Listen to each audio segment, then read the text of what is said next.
Tonight, and it is no less than Team WE and FPX. Team WE fighting back in Game 2, take it to 1-1. We are on our third and final game now between the two teams. Yep.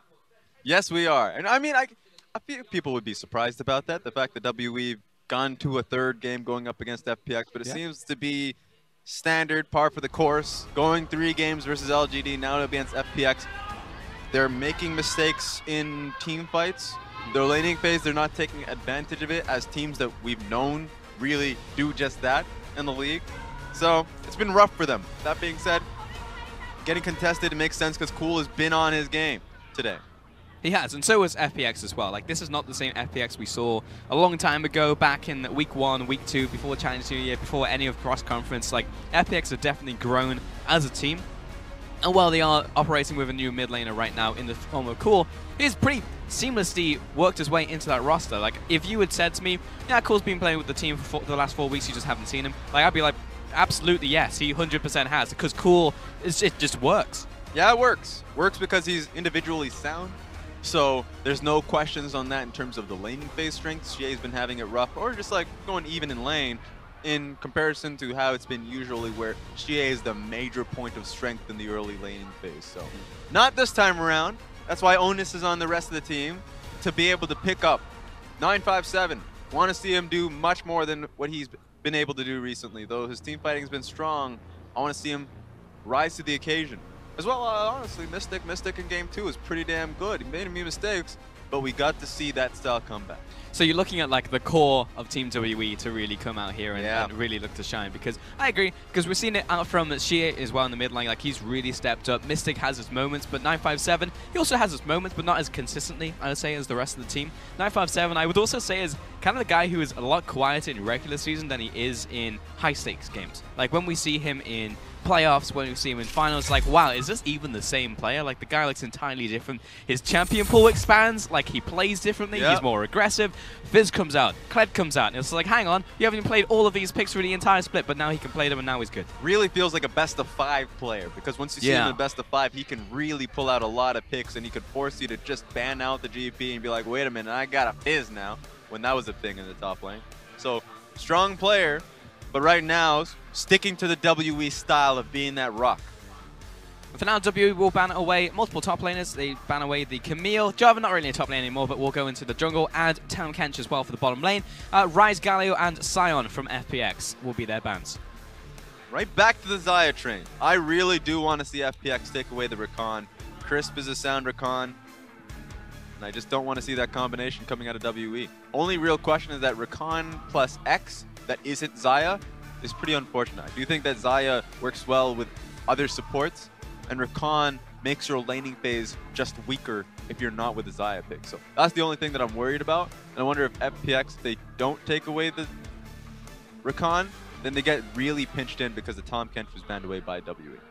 So Joanny will be the first pick from FPX, though, going towards Pepper. Let's see what they do on their second pick here on their first phase of picks. Oh, that is a cool mouse. Oh, Pepper. Ooh, that is a cool mouse. Yeah. Goddamn. Razor material. I'll buy that. I don't know if it's Razor. It was just green. You can't assume it's. I'm assuming. You can't. Did you just assume that Peripheral's brand? There are no other green ones just like that one. We'll have to find out. But Azir will be the pickup for Cool in the mid lane. We get that one away from Shie as he picked it up in last game. And WE, they have the option to just simply lock in the Lovers duo right here, right now. Yeah, it'd make a lot of sense. Celestial can pay the pick, and it just increases the strength of your bottom lane. So here we go. Lovers duo on the bottom side of the map, and they can just go... Nah, not Jarvan. Olaf would do... Okay, there we go. Yeah, Olaf would do very well with the team, and it's just a standard run-around pick. As good skirmishes versus Sejuani as well. Olaf into the jungle for Magic. And Magic, he's definitely had his ups and downs, and mostly downs, in this series, but we'll see if he can bounce back with the Olaf once more in this one.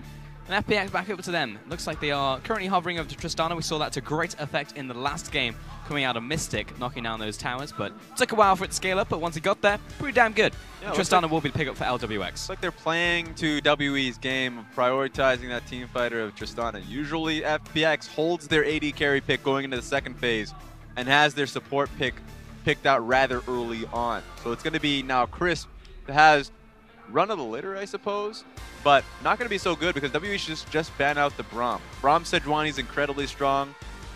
Braum into the Rakan is an incredibly strong combination.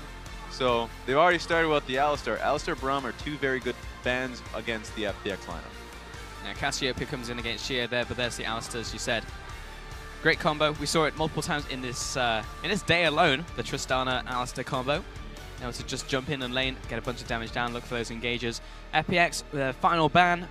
So no mid laner nor top laner, so it will be a solo lane ban.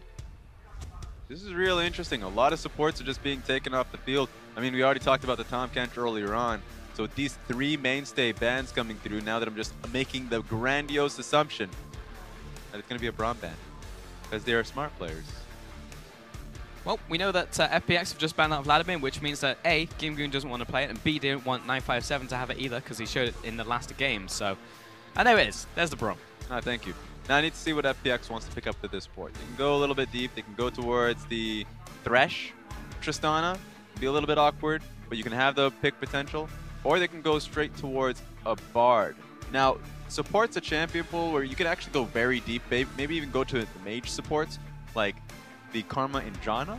So going to a last pick support usually means just that. They actually want to see the full composition before they get it right into it.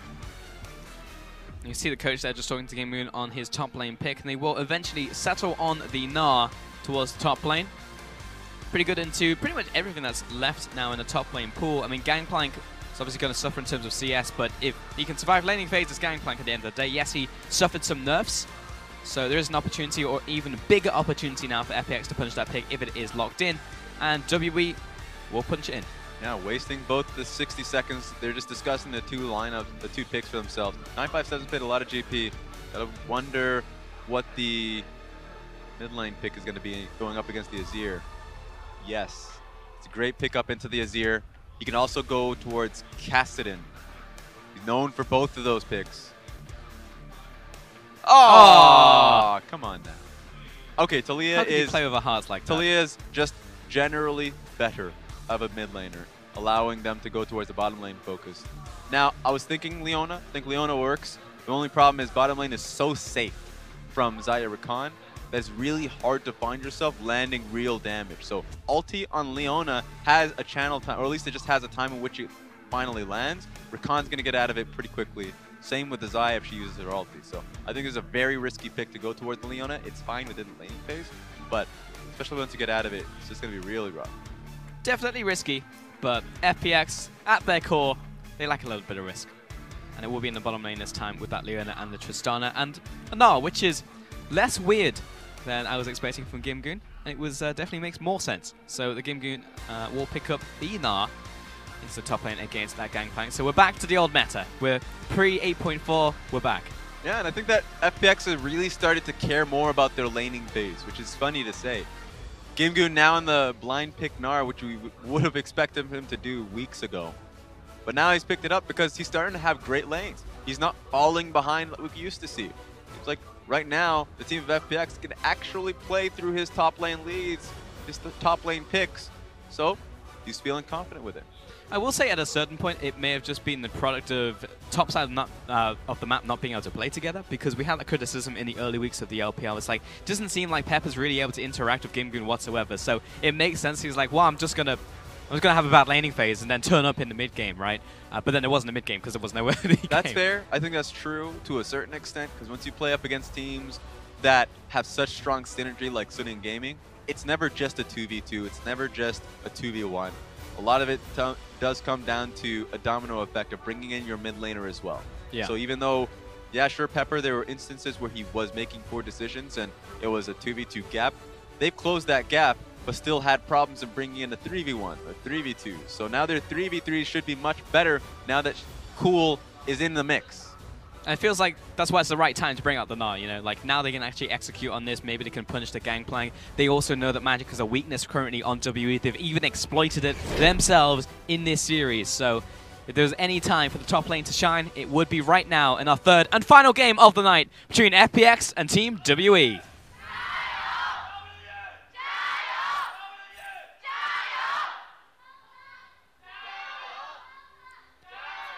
Very important game for both of these two teams. FPX really love this one against one of the teams that are in contention for that fourth spot coming into playoffs. The other one being BLG. They can get in there now and get those head-to-heads. Yeah, setting the pace. Fantastic. Really early on. Get the hell out of here, Cool, with your 20 loss of HP. He does it. Pretty sure if he just stayed on the map, he would have enough. He HP. absolutely would. Yeah, 100%. 36 games played, most of LPL. Thank you, Emoji. Literally, you've played so many best of threes to the end. You have the most games played. Congratulations. I assume that's a split, which makes sense. Yep. Legitimately. We definitely haven't played 36 games in the entirety of the LPL. Oh, no, no. Literally just means that they've gone through every single game. Lots of, yeah, 3-game sets. Yep. At least it gives you on-stage experience, which a lot of regions definitely crave. They want the on-stage experience in WE. For better or for worse, they've been getting them. Man, it's actually crazy to think about. 36 games since the start of the split. We're in week 8 now. We just started week 8. It's a lot of games. It's a lot of games. A lot of games. Well, it's also good because, well, Magic's actually farming 2 camps at the same time. You can do, random fact, you can do this with Fiddlesticks. If you drag both of the camps together, and because you do extra damage to both of them, you can just get the bounces on Dark Wind. Why do you know all of the bad champs? I'm just saying it's a trick you can use for all of those one Fiddlesticks players out there. There we go. But yeah, I love this from Olaf. It's been the usual. If he wants to start topside, take 2 camps, find himself low so his next few camps are a lot faster. Or if he's on the bottom side of the map, take Raptors so you're low enough because they beat you down. And then go towards your red buff and then go elsewhere. So it's a good clear and also rushes and forces the enemy jungle to try and keep up. Sejuani went red buff, ditched out the Raptor camp. Sure, you're taking Grom, but you're ultimately still going to be behind because in the path of destruction that is Olaf is still Krug camp. So yeah, Olaf can either take red buff into Skullcraft or can just go straight towards the Krugs, which is a faster go-to. This time, he will path towards this red buff here as he takes it. You can also see the runes from Leona. There is no reason to go anything other than Aftershock in 8.4. Aftershock Leona is the dirtiest thing that I've seen in a long time. Engage, get a bunch of stats, don't die, do a bunch of damage. I hate Aftershock, but better than seeing press the attack, which tilts me beyond belief. True. Is the lesser of 2 evils, for certain. Pep just spotted out in the mid lane. And Olaf probably actually going to clear out a bunch of these wards in river. Yeah, he just spotted 2 of that Scry's Bloom, so it's payday for Magic. Nice. It's good for him. Still has Krugs behind him. I wonder how much he's going to invest by going towards it, because he could either go for a gank mid lane, defend the bottom side of the map, but the issue is that he knows that Skullcrab is up, so he's just going to go for the clear. Question mark pings are going down in the red side jungle of FPX just because they know that Pepper is in that area. No reason for him to stick towards bottom lane unless he's incredibly cheesy and he's trying to go for a bottom lane gank, which is very unlikely. And right now he's actually on just the Krugs here. We'll see if he moves towards this top lane. Tries to put some hurt down onto this GP. But for now, it's pretty much just equaling out. And Gangplank obviously got nerfed on 8.4, so we've been seeing less and less of him in the top lane. Last time we saw Gangplank, we saw a Sapphire Crystal start, which was an interesting one. Went straight into Sheen and then realized he had no tanky stats and died very quickly. So this time we'll actually see the Ancient Coin going back to the kind of 8.3 meta. Funny enough, if you get Sheen early enough in a lot of these lanes, if they're just purely isolated lanes, depends on the matchup obviously. Sheen's the best you can get in the top lane for GP. Just ranged poke, you just essentially turn into a ranged champion. A lot of times you're not going to be utilizing your passive too much just because of how many Sheen procs you can get out there. It's a lot of damage underneath you. So I can understand that, but yeah, I can see the gold pretend. Crisp getting the lockup right here. LPX jumping forwards as well. Mystic backing away. Nice Blade Caller comes in, but doesn't get the root down onto anybody, but it is the counter play out from WE, and they don't get killed, and they also probably won that trade. Yeah, that's ridiculous. The fact that Pepper wasted the time to go bottom lane, and their lane is probably even further behind than it was before he came. I think he actually just outright loses Raptors. Depends on if Olaf got a timing on the Sejuani's Raptor camp take. I don't think he's confident enough to walk over. But that just means that Pepper's gonna have to watch out because he's getting routed. He absolutely is, because take a look at Xie. He's also blocking off that route, placing a ward over the wall onto Wolves, so they'll have absolute vision of where FPX's jungler will be in the next couple seconds. Yeah, and that's what's rough when you're going up against such a fast-clearing jungler of an Olaf, is that if you ever turn out to be the ganking jungler, he just immediately thinks about what camps you'll have up, how to force you away from those camps. He's taking Raptors for himself, and if he gets the opportunity with the pushing lane that Taliyah has to get a ward deep into that pit, Raptor pit, then he can contest it. There we go. We see the initial push out from the Na'V, but he's not really put the gangplank behind in this 1 versus 1, and there also is no pressure coming out from Pepper because of the aforementioned reasons. He's basically being tracked all the way through his jungle, so for the most part, 957 will be having a pretty great laning phase for himself. Be able to go even on gold, plus the Kleptomancy, plus everything coming in from the Ancient Coin. Gonna be rolling in it. Ooh. Pepper is the human ward here. Control ward catches, or would catch out Sejuani, but he's able to see Taliyah in rotation. Bit of a trade bot side. And Olaf was on his way there, so he's now pushing into the jungle, again tracking Pepper, who's now only moving into his top side. But Magic deciding to stick around because Infernal Dragon is up. First one of the game, 6 minutes in. Bot lane is pushing in, but Crisp, great timing, is going to spot out Magic. So interrupts the sneak, and Pepper goes immediately back down to the bottom side. A really good call coming in from Crisp. You can do that really early on as Olaf. Level 3, level 4. So easy for you, just because there's the aforementioned sustain that you get. Gimgoon found 957 underneath the tower, but had enough mana for oranges, so the gangplank will survive and live another day. But that was close. Yep, close, scary, a lot of things. 957 getting himself out of that situation without having used his flash is great. Yep, Gimgoon harasses him out of lane. 957 probably going to be using teleport here as another minion wave will be crashing, indeed he does. And Pepper will get the opportunity to go into the top side and get his Raptors uncontested from any scary barbarians who happen to walk on by. So good stuff, and that really just came off of that play from Chris, you know, identifying that I haven't seen Olaf in a while. He's probably on Dragon, and then went over, warded them out, and then stopped the Dragon, allows Pepper to go into his jungle. A good defensive play to really allow Pepper to get to his level 6 mark without getting really contested too heavily. So now he's going to be able to get these ganks off really easily, just utilizing his ulti. He's honestly pick of the litter. You can go mid lane for an Azir sec into Sejuani ulti. You can go bottom lane with the Leona. Top lane just to get the dive on GP. It's on WE to get any bit of vision onto Sejuani so they can stop these from happening and get a good counter game. And they had it to start with, so I know they can do it again. It's just a matter of actually doing it from here on out. No kills in this game so far, but we've had a lot of mind games, a lot of tracking. Proactive tracking from both teams. Cool placing another ward over the wall. So again, exactly what we were talking about. W trying to find that location of Pepper. What's important here is the fact that Azir's going to take some time before he gets his own blue. Sejuani's going to dart straight towards it. I wonder if Cool is ever going to get an opportunity to get the blue buff without getting fully contested in his lane.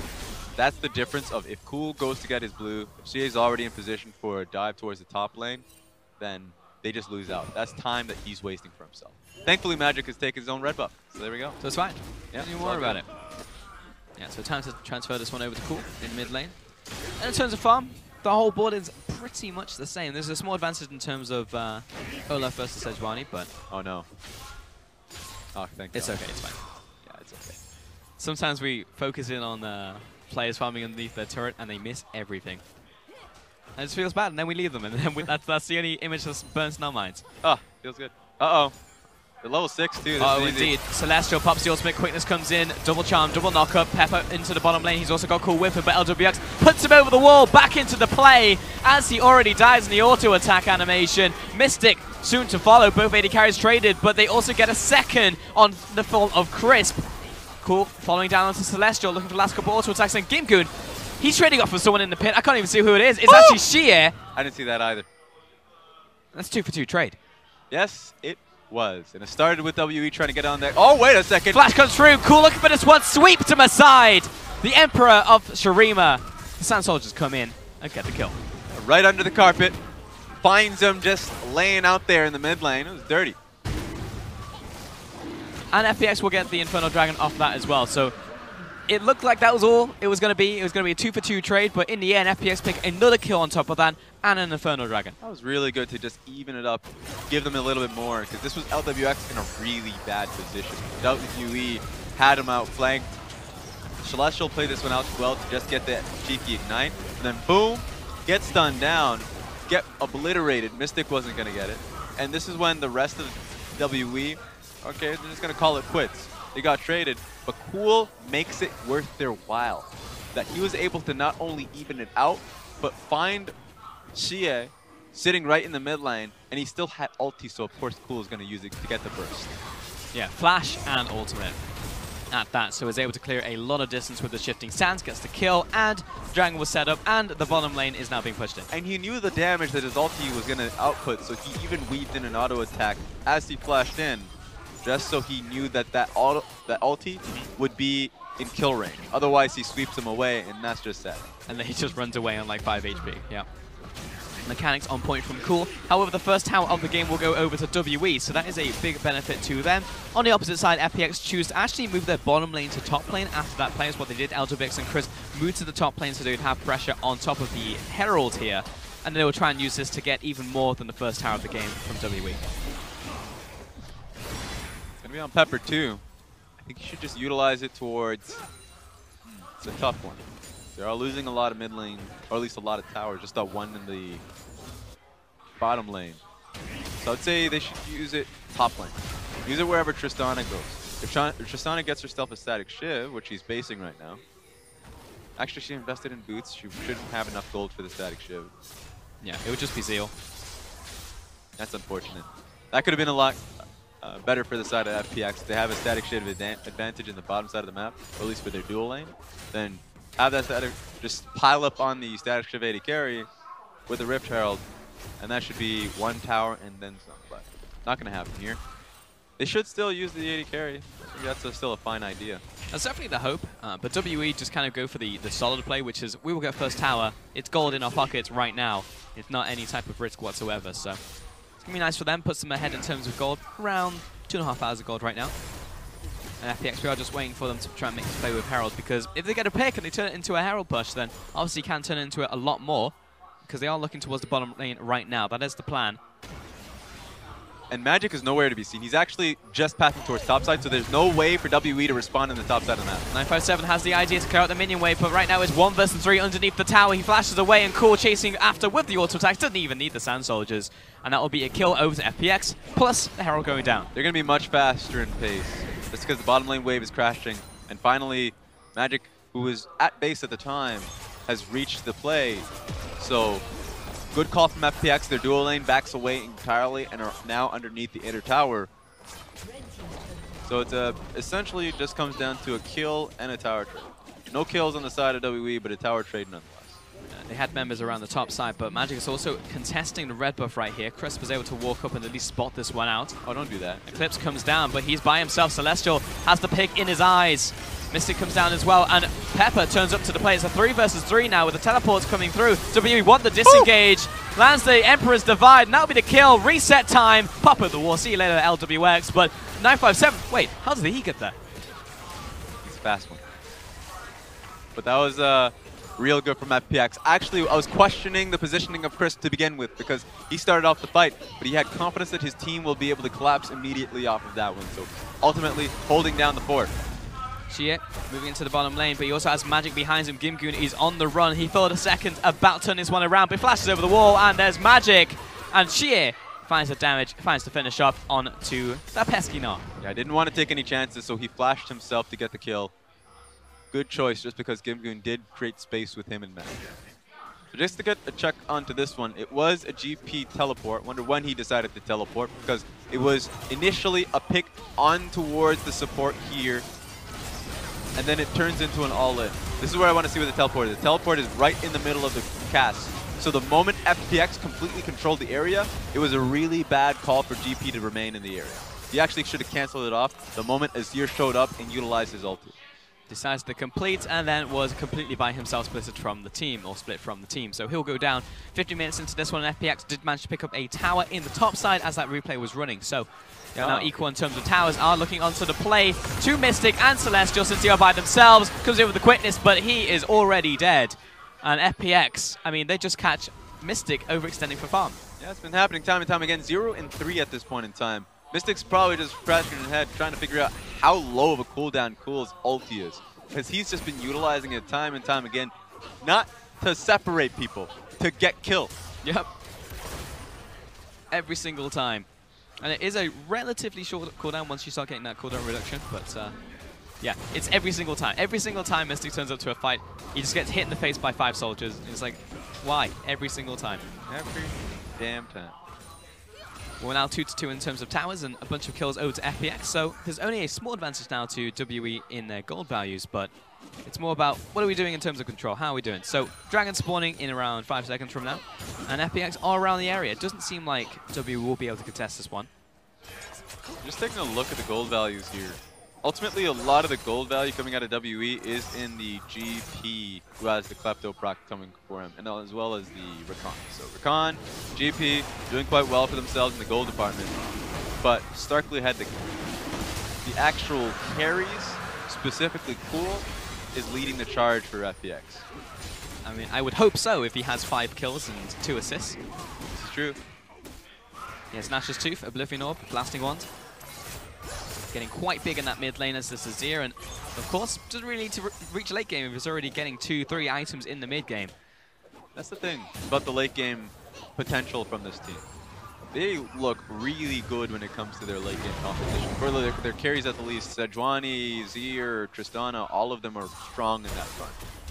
For WE, it really does feel like it's just Xayah and the GP. If Xayah GP comes up strong, we're challenging 957 before this game. If he comes out with so much impact in the game, then WE can find victories in their later game. Yeah, just kind of hold on to this one because we all know the damage that one big crit barrel can do in a late game team fight onto some squishy targets. But WE are actually just sitting in mid lane right now, looking for a potential collapse onto anyone who pushes forwards. But I feel like this one has been read out by Cool and Crisp as they are sitting at their tower, and WE will just spring out of the bushes like, we were here all along, and push this wave into the mid lane. Aha. And honestly, you can just keep doing this.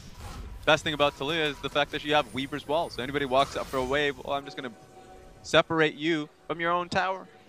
Good calls from them, just from WE to just look towards their own control wards and just to play towards it. For now in this game, we are just going back to a bit of a farming frenzy. Everyone just finding their own lane assignments. Mystic going back to the top lane, soaking up this minion wave, trying to get further ahead. When we took a look at his gold totals, he was actually slightly ahead of LWX, just by a little bit. In the bottom lane, 957 is given the honor of taking Krugs, and he'll go back to the spot lane as well, look for the base. And Gimbian will continue pushing in this lane as Nah. Yeah. The 957 has enough for an upgrade to his ulti. I wonder which one it's going to be. Usually it seems like it's going to be the true damage one. It's either that, the one that increases your the speed and rotations of your ulti. So there's just more damage coming through in these team fights with the GP ulti setup. Pushing the mid lane once more. Just kind of playing ping pong with the minion waves right now. Next round is going to be Infernal, so both teams will be looking towards that one. But more importantly, Baron is spawning in around 1 minute from now. So we can see there's preemptive wards coming out from WE, just in Pixel Brush and up that river. And FPX will be responding right now with their own wards. Let's take a look at some of the item builds for the AD carries, because 2 items just got completed by Mystic, importantly. And LWX working his way towards his Static Shiv. Ooh, Phantom Dancer is the call for him. Usually either see Static Shiv or the Runan's Hurricane coming out of the Xayah picks, but this one, he decides it's going to be that dueling. Engage from Celestial, they blow up Cool. All the extra damage to FPX down the toilet right now. The flank out from 957, how much damage will it do? In comes the Phantom Barrel triple combo. Chris backing away, and he's low, but massive ultimate from Gimgoon. 5-man Nah, but the team isn't there with the backup of the damage. Cool's already dead, Gimgoon down for the count. It seems like even Gimgoon's team was surprised of the effectiveness of the Gnar ulti, but it really did start from just the burst down onto Cool. Cool did not expect that. No, they removed the threat in the mid lane. Most of the combat effectiveness is currently on Cool, on his Azir, so get rid of him, win the team fight. WE, man, if Cool was up, they probably all would have died off that 5-man Gnar ultimate. Oh, 100%. To be fair on that one, WWE wouldn't walk up if it wasn't for that, but you can just True. really tell that the combination is there for FPX to utilize in these team comps, but WE recognize when they're strong, and they just pull the trigger. So here it is. Cool walking up, putting out auto attacks, focusing on the tower. He gets knocked up because the setup is there from Celestial. So turns in one combination that is so hard to see coming, which is the flash ulti from Celestial, or the ulti flash that is. That's the combination, so it's hard to see it coming. Sure, this is great, but there's not going to be any burst damage that comes through and follow up from the team. Yeah, LWX thought about it for a second, and it was like, nah, not going to happen. Can't find those resets. So good team fight win from WE in the end. That will result in the mid lane tower going down, outer turret down, and so is all the outer turrets in this game for FPX. Dragon will be spawning in around a minute 30 from now, and cool. Gets his blue buff. So they will be set up for this one. FPX will be able to challenge for the next fight, but for now, WE did manage to find that nice little skirmish in the mid lane and then gain control mostly over top river. It looks like they have one ward down in the, into the bottom river. In fact, two, one control ward and one normal ward. Yeah, so the ward's coming through, and it's going to be a game about these neutral objectives. From now on, it's going to be an Infernal Dragon run in 1 minute, or the Baron that's already up. I think FPX want none of this, though, because even though they have the kills, they're considerably behind in the gold charts, and also Cool is sitting on a lot of recipes that he needs to finish up at least one of. He's thinking about Morellonomicons, but I think he should hold off on that front. I want to see, of course, Rabadon's now is double needlessly large rod. I want to see that, but it's interesting to see what he wants to pick up for himself. Yeah, he's thinking about the direction, but once he turns them all into items, he will be pretty big. 30 seconds left on the Dragon counter. Waiting for this one to spawn. Pepper. It's actually on the top side of the map right now, pathing down towards the bottom. We've actually got Gimgoon and 957 just in that lane. Gimgoon's pushing up. And mid lane Celestial doing the same in the mid lane. That's why FPX want to slow this one down, even though the objectives are going to be coming up. And it allows 957, or at least the entirety of WE, to push the pace of the game. Now that 957 has his 2 items ready. FPX, I mean, they're going to go for it, but I don't know if they want the fight that's coming with it. They definitely are. Well, the wall comes up, so it's going to limit some of the DPS, but at least Cool can still put up that damage, and the Dragon's already gone. So WE, if you want the fight, it's going to be on equal grounds, and now FPX just have a little bit of extra AD and AP. Actually, I'm a little bit surprised that WE didn't beat them to the punch there. They didn't really control the area. They'd all bought up pink wards just before that, or control wards. They'd all just gone back to pace and pick them, but they didn't place them down. They all had the setup ready. And the only ones who were really waiting on items was the Xayah waiting for her Infinity Edge. But I think she was strong enough to support the play. Doesn't happen, though, so WE, they were pinging towards Baron, but once again, they're getting run around the map by FPX. And FPX now with double Infernal Dragon. Be strong in these team fights, strong as they scale into the game. Plus, they managed to take out the outer mid, so we're evened up in turrets. And FPX, there's not too big of a difference in terms of gold either, and especially when you think about the fact that all of the gold is currently on the damage dealer of Cool, they will be fine as they go into the next fight, for certain. A real issue in terms of ease of execution when it comes to WE. Their composition's so hard to execute around team fights because Mystic, sure, he's going to be the brunt of the damage. And if he has like 4 items, that's great for him. But he's still a short-range AD carry going up against an Azir and Tristana. That doesn't make too much sense for him to be able to find damage unless if he finds an unreasonable setup for himself. Man, we're getting another Infernal in this game, Raz. They just keep coming. Yep. They never stop. Hopefully they have the control of the next one, because Triple Infernal will be pretty damning coming into this one. We're in a game 3, by the way, ladies and gentlemen. Like, if you lose this game, you're just out of the set. And it considerably closes the gap. So just to kind of make that picture known, FPX are 5 and 8 right now in the standings, and WE is 7 and 6. FPX are just right behind them for 4th place in the group.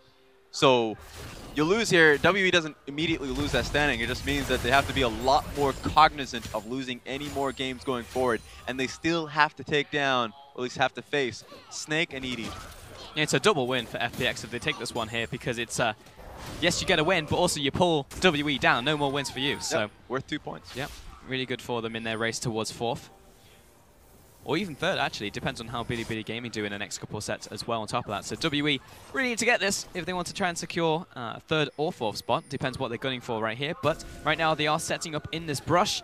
FPX, if anyone steps forward, oh, no, don't do it. They're going to die. She wants it, but cool. It's got too much mobility. Shifting sands, hell of an ability. Yeah, I was just looking towards Chris in that one. Chris was just thinking about it, pacing back and forth whether he wanted to place a ward in that bush. But now that he knows that WE, the entirety of the WE team, is going back and forth. How many times can they? You can't keep getting away with this. They just don't have, and this is what sucks. They don't have a single blue trinket. They don't have blue trinket, or at least it's all off right now. Okay, let's go. Well, Chris was looking for it. Follow up CC as well, but both of them kind of whiff. And FPX don't really feel it. There we go. I mean, they tried to set one up into the next, so the cleanse didn't really matter, but they still dodged the Sejuani ult. Yeah. So that was the play from FPX, is to get the double up so the cleanse or the QSS don't matter. But it's just unfortunate it doesn't work out on the side of FPX. Yeah, true. They did manage to burn two cleanses though. They got the Celestials and Xie, so they can make that play again when their ultimates come back off cooldown. That's flash off Pepper. He got caught. That is flash off Pepper. It's unfortunate. It's going to be a lot harder for him to contest this now. This is WE's reasoning for this start. Pepper, he's just got enough range on that blast cone, I think, to jump over the wall. He's feeling it. But engaged by Celestial, knocked back by the Sand Soldiers. Cool, gets flicked once again, but he's not down. He's still good. Baron has been stopped for now by FPX. I wonder if WE feels confident enough to turn right back on it, just with how low Cool is in terms of HP and using his heal for that as well. It's actually the Rakan basing here. Doesn't have flash, doesn't have teleport, doesn't have cleanse. All right. Seems like they're just trying to reset the situation. Probably confident enough in just that. But it does give Cool the opportunity of basing. So I would have wanted them to press back on towards Baron, just because they still had Magic who could tank it up just a little bit, and it forces Cool in a really bad position where maybe they can burn a flash and then back away. But just burning out his heal, it's not enough. There is counterplay to the Rakan engaging that we just saw. Cool, if he lands the ultimate at the right time, able to knock back the Rakan. Same with the Buster Shot from LWX. So unless Rakan is able to catch FPX by surprise, there are ways to try and stop his initiation. And FPX were able to execute that one just on the ramp there, heading towards Baron. Yeah, you have to anticipate it, or at least the flash variation of it. He doesn't have flash anymore, so it's going to be considerably harder for Celestial to use that as an engage tool. They're going for it. FPX no 957's in the bottom lane without teleport, so they're just going to try and burn it right now. But Cool is actually not outputting damage on this one, so it's kind of a half-hearted burn on this one. Magic is also stepping up, so it's going to turn into a 50-50 if they continue on this. Both tanks are still in the pit for FPX. Gimgoon's turned. He has flash if he wants this one. Gets a slow down. Nice double stun onto the carries from Chris. And in comes the Gnar ultimate as well. Gim goes down, however, and WE they're kiting back, but they have the damage. Gangplank's low, but they flash away. Celestial, he's got the coverage from his team, but Magic and 957 are incredibly low themselves. Yeah, that was an interesting engage coming out of FPX. They went all in for it just to see if they can get on top of the Xayah. Thing about that is, incredibly safe. Incredibly safe as a champion. So sure, she dies, but that's the only one that dies, and Pepper and Gimgoon put their heart out just to try and get that. It was close for a second. Both teams eye each other down. It was 1-for-2 trade in total, favor of WE, but FPX were looking at that like maybe we can clean this up. We can take a look at that once again. But take a look at LWX in this position, because they go for it. And LWX is faced with the hard decision of how he joins this one. So sure, this one starts out proper. He's trying to look for the first reset. Flash is over. And so this is why it gets a little bit difficult, because him and Chris are in the same area, makes it so much easier for Talia to zone him off. But more importantly, off of that play, WE gave them position to move towards this Infernal Dragon right here. They've already started it, it's already down. FPX, can they make a pick happen? Because actually Mystic is far away. Nice side step from Mystic, and also dodge from Celestial. Neither of the engages happened from FPX. And both of them did not have flash, so Leona getting a pick means so much if they can get it on either Magic or Celestial here, but it whiffs on both. Breath of fresh air from WE, the fact that they don't get to face an FPX with triple Infernal. FPX are moving through the river right now. WE setting up a death brush, hoping that squishy target comes near. They'll also take Pepper as well, because he just explodes. I'm not even sure there was a Sejuani there a couple seconds ago. Crisp also hits the dust. 2 kills to WE. The tank line is dead. Yeah, this is when you have to think this through if you're FPX. Oh, wait a minute! LWX catches Sheer off the wall. Get out of there! The Kembe Matumbo, man. This guy actually slapped him off while he was riding high. I was thinking that there had to be another way for FPX to get anything off of this, but they're getting free picks. Whoa, Celestial, he's going deep. He's looking for another engage. It's happened too many times now. The FPX are wary to their tactics. This is insane. All right, so that looked like it was going to be a free Baron coming out of WE. And the only reason it didn't, because Xie tried to be in an awkward position to wall them off from the objective. Could have done that a little earlier on, or at least later on. In fact, could have held onto it, just so they can try and chase the enemy team down. This was surprising. Completely bursted down. Remember, it's a Rabadon's Death Cap Talia. 2 picks, 3 picks, move towards Baron, and then take a look at Xie. In vision when he's going for it. Hey, get down from there. Get out of here. And by the way, I think WE just took Baron. Wait. No! FPX have Baron. Okay, we're going to need a replay on that replay. Because that doesn't just happen and then we just say, yeah, FPX, they just picked up the Baron, the biggest objective in the game right now. My biggest fear. This is what I get nightmares when it comes down to replays, man. I have nightmares about replays. You wake up in cold sweats? I've been in these LGD games, newbie games, where you get replay into replay after replay into replay because they know as a team, and this is Jing Dong as well, I'm looking at you, Jing Dong, that they just constantly fight. So obviously you get a recap of those fights, but you can't because the next fight's happening, and it's just an inception of fights. So yeah, I would like a replay on that, but I think it wasn't that crazy. WE had the base, they had death timers going. FPX had sooner death timers, so they were back on the map faster, and they just rushed the Baron because of it. So you're telling me that FPX just did the same thing as game 1 and just snuck the Baron? It wasn't snucking. Okay, but in this case... Snuck is not a word, Raz. I used it. It's a word now. But FPX were on the Baron just because W as a team lost out Xie. So the moment you lose Xie, you lost your carry. How are you going to contest the Baron with that? So maybe they could have, but still would have lost that fight. I just don't know if W were there or not, whether they're watching or whether they were at base. Yeah, that's a good question. Regardless, FPX have it. Well, what does that mean now? Well, it means that they can shove up the mid lane and they can try and get the siege to happen. Luckily, WE did manage to get one of those Infernals, so FPX can't be like, well, we have just massive combat stats over you, but the siege will come in. Actually, do they have any banners? I actually don't think I saw anyone build one. No, they actually don't, so it will be harder just to set up shop. They still do need a cannon wave, regardless if it's bannered or not. That wave was an unlucky one. No cannon on that one, so they had to escort this one, be the Shepherd, speed it up, so it finally does end up crashing here. Thankfully, they decided to bring Gimgoon to the side lane as well. Yeah, it's not going to be a Marin build. He's just going to go for the standard Frozen Mallet, Black Cleaver. This is what you like to see. He's going to join team fights. We've already seen him have a phenomenal Mega Gnar. So this is a real worry for WE that this Gnar is going to find you in a flank. LWX almost getting caught out, but it was a great Glacial Prison from Pepper, saving the life of his AD carry. Gnar pushing in the bottom lane. He's still going, and no one is responding just yet. 957 is now rotating, but WE have already lost 2 towers off of this one. That is a big wave. Thankfully, 957 has the AoE to deal with it, but... Yeah, 957's here. He's able to respond, but FPX are actually just tearing WE apart right now, dragging them across the map. Cool rotates to the mid lane, knocks it over, and it's now only the inhibitor line that remains. This is where it really counts for WE. They do not want to lose the inhibitor power. They lose that, and they lose so much control of the bottom and top lane inhibitor because you can just flank through the mid lane. Mid lane means so much, so WE have to make a stand now. FPX pushing in. There's the wall, splitting up the team. Forces LWX back just a smidgen. Just kidding, he's actually just going to walk up to the tower by himself and feel completely safe. Not punished by WE, and that's the inhibitor line cracked. CA took so much damage, and I didn't even see who hit him. It was definitely one static shock, one static shift proc. I don't know what else did it. Yeah, maybe the Azir. Well, LWX was on the left side, Cool was on the right, and there were 2 damage dealers on FPX. So I'm making the deduction here that it's most likely Cool. Nobody could have done it. Who was the perpetrator? Who was it? Hands up. Was it you, Pepper?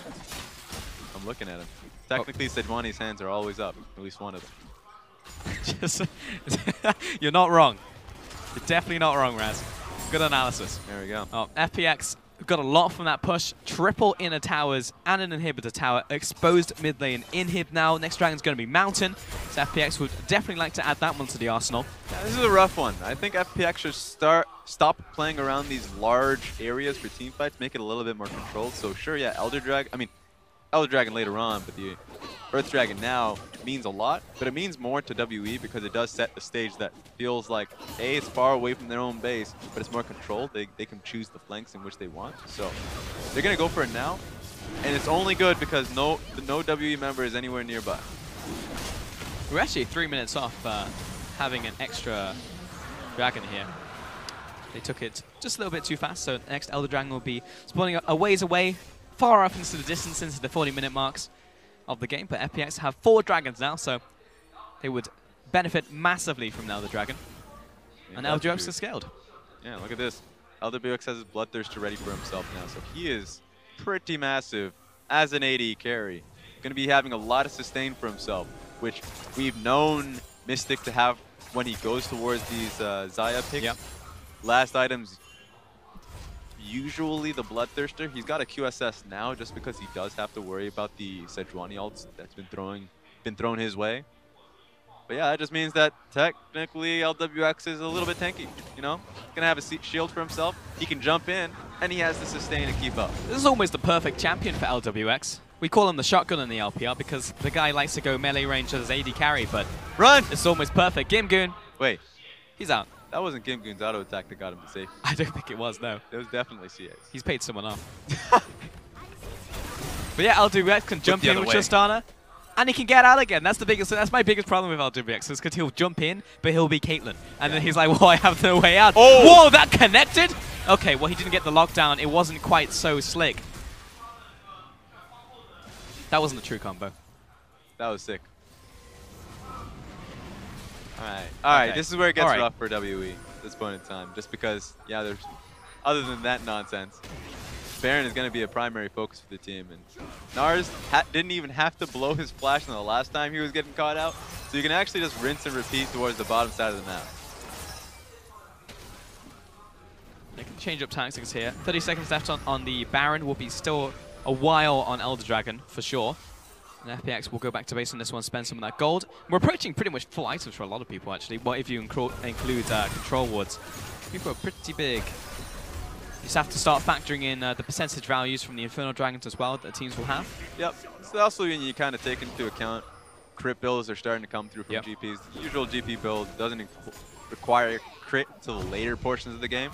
Now that he does have it, the squishies of the enemy team might have to watch out for these barrels. 957's barrel placements have been phenomenal this game, so you gotta have to watch out for it in these longer lanes, pretty much. Yeah, props to 957. We said we wanted to see more out of him from this game, and he definitely has delivered. Still thinking back to that Phantom combo in the mid lane was pretty great. Excellent stuff. And now WE just trying to defend this ramp, coming up to... ooh! That was like the hind leg of Bristle right there. That got caught on the flick. It definitely flicked her tail. Yeah.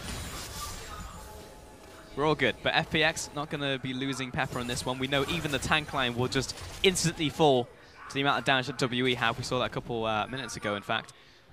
All eyes on Talia for her Weaver's Wall and her Flick, doing tons of damage onto Sejuani the last time around.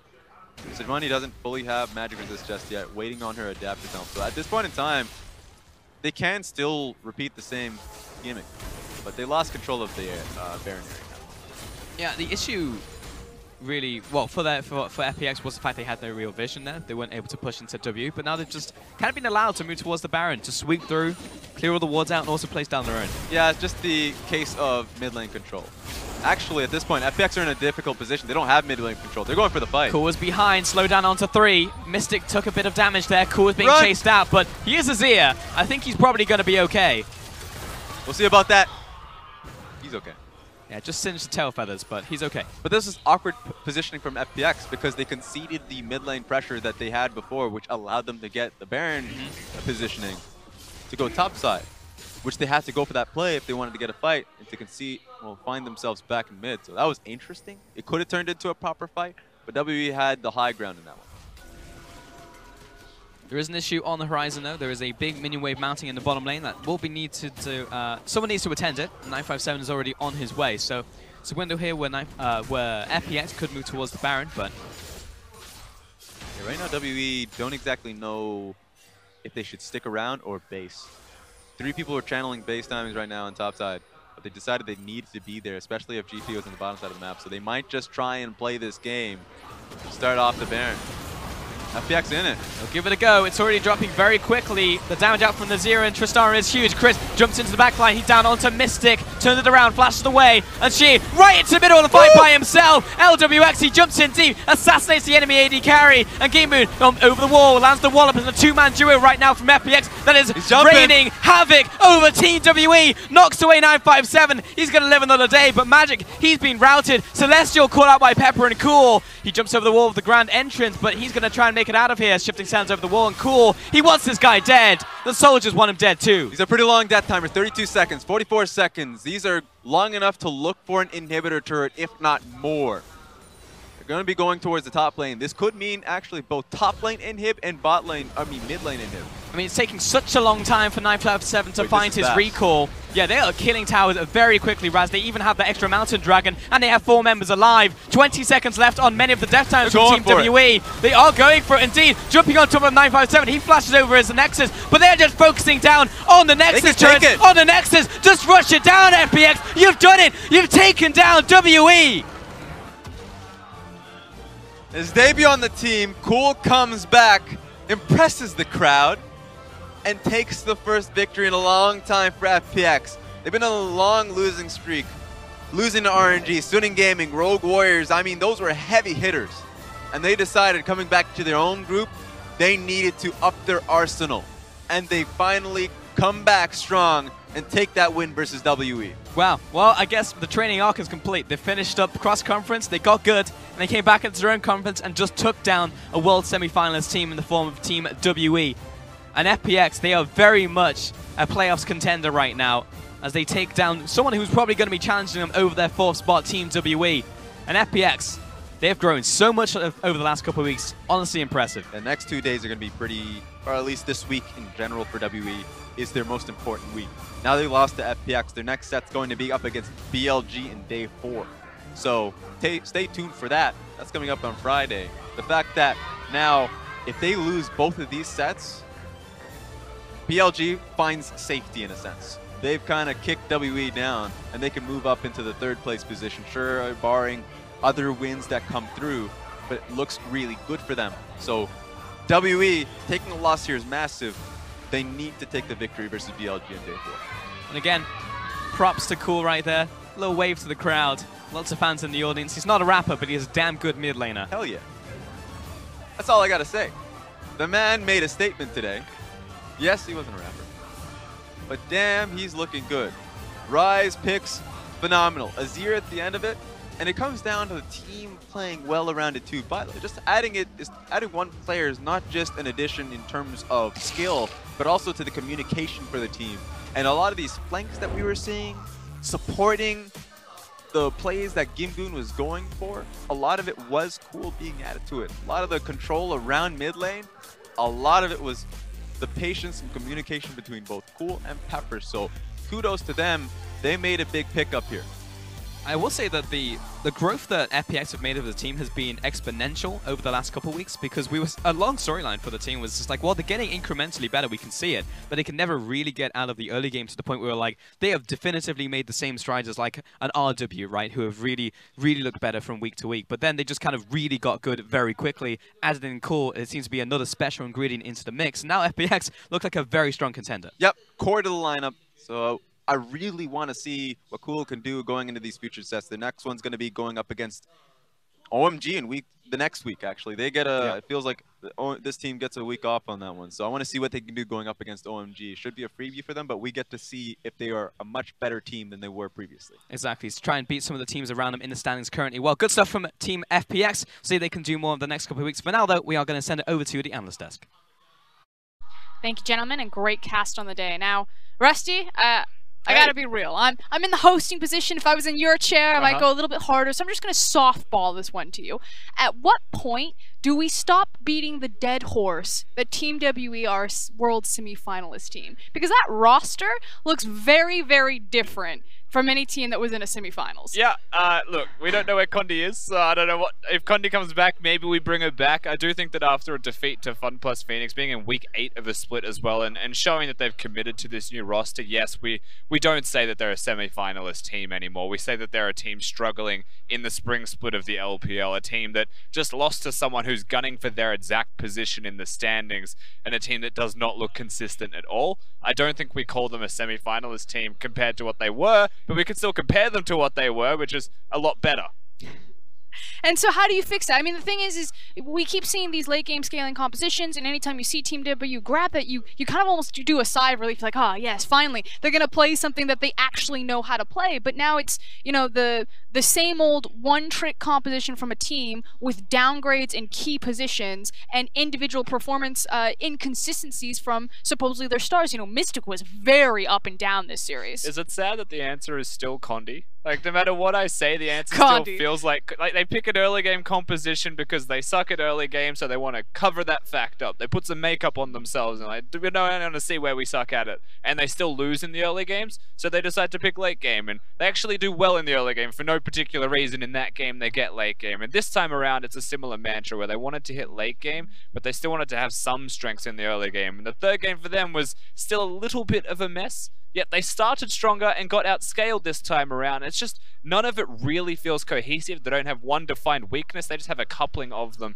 that keep showing here and there. And a lot of that credit of outscaling does have to go to Cool on that Azir. He was phenomenal at pretty much every stage in this game, especially the early and mid game. Yeah, he took his backseat, let LWX carry and Pepper carry a lot of those portions of the late game, but early roams. Look at that, level 8 in the bottom. Of course, I mean, he was able to pass the torch for carrying later on in the game, as you would want to hope as well. He just had to contribute damage, and he did exactly that. But through the early game, Cool was a man on a mission. He proved that he wanted to win. He showed it as well with his movements around the map. You mentioned the roaming.